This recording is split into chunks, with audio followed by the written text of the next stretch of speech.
Therefore, we are the neighbors. We have to live together. বাংলাদেশের তিন দিকে ভারতের সীমান্ত, কেবল দক্ষিণ পূর্বাংশে অন্য একটি দেশের সঙ্গে স্বল্প দৈর্ঘ্যের সীমান্ত রয়েছে। যাই হোক, আমরা প্রতিবেশী, আমাদের একত্রে বসবাস করতে হবে, একে অন্যকে বুঝতে হবে। শত্রুভাবাপন্ন মনোভাব কারো স্বার্থের জন্যই ফলদায়ক নয়।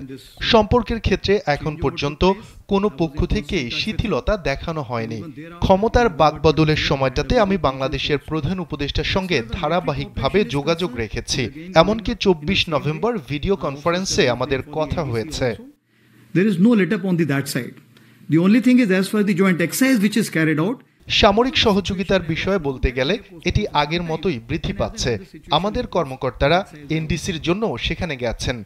এই দিক থেকে কোনো ধরনের শিথিলতা ঘটেনি। তবে যৌথ মহড়া অনুষ্ঠিত হওয়ার যে কথা ছিল, পরিস্থিতির কারণে আমরা সেটা কিছু সময়ের জন্য স্থগিত রেখেছি। তবে পরিস্থিতি যদি আরও উন্নতি হয়, সেক্ষেত্রে যৌথ মহড়া আবার শুরু হবে। আর যদি বাংলাদেশের সাথে সম্পর্কের কথা বলি, তাহলে সেটা এমন সময় বলা উচিত যখন সেখানে একটি নির্বাচিত সরকার থাকবে।